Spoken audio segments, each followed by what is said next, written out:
We often judge people's lives by their wealth and appearance, but when those superficial markers shatter, what actually remains? The wealthy merchant and his 3 daughters lived in a state of perceived perfection, their happiness sustained entirely by the steady flow of commercial shipping profits. That foundation vanished the moment a storm destroyed the merchant's fleet.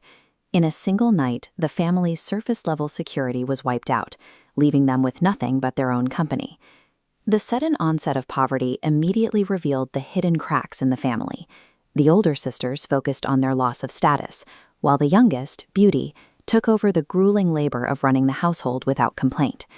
Economic ruin exposes the character already present in a person, showing whether they are built on genuine resilience or merely the comforts of their environment.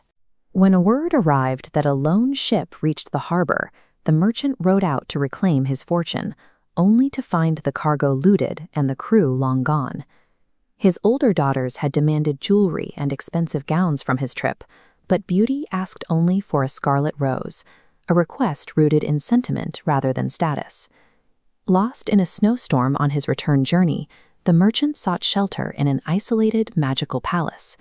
Before leaving the estate, he remembered Beauty's modest wish and carefully plucked a single scarlet rose from the courtyard garden. This small act provoked a terrifying creature with sharp claws and blood-red eyes. The beast demanded a life for a rose, forcing the merchant to choose between his own death or surrendering one of his daughters. The merchant found himself in a reality where a simple gesture of affection was met with a lethal demand from an unforgiving external world. Beauty chose to sacrifice herself, riding to the palace to face what she assumed would be a violent and horrific end. The reality of the palace contradicted her fears.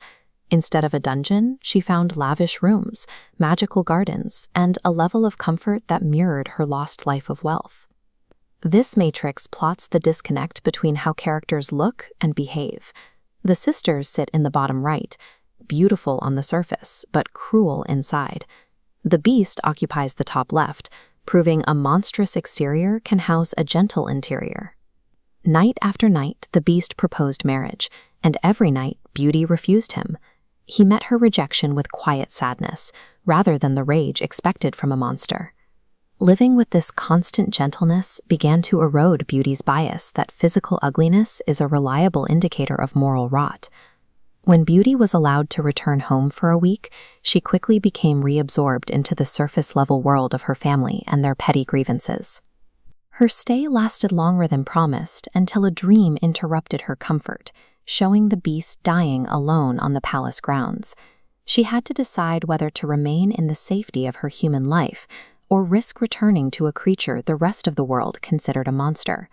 Returning to the beast required a conscious rejection of everything society taught her about what makes someone or something valuable. Beauty rushed back to the palace and found the beast barely breathing. Her fear of his appearance had vanished, replaced by a desperate need to save him. As she revived him with water, his physical shape stopped mattering. She realized the safety and kindness he provided far outweighed the fear his face once caused. When she agreed to marry him, the choice was based on the person she had come to know in the gardens, rather than the monster she saw with her eyes. A sudden burst of blinding light dissolved the beast's dark shadow, leaving a handsome prince in its place. The prince's appearance finally matched the kindness Beauty had already discovered while he was still a terrible monster. In this story, the real worth of a person is found beneath the surface, where a steady mind and a compassionate heart outlast any exterior image.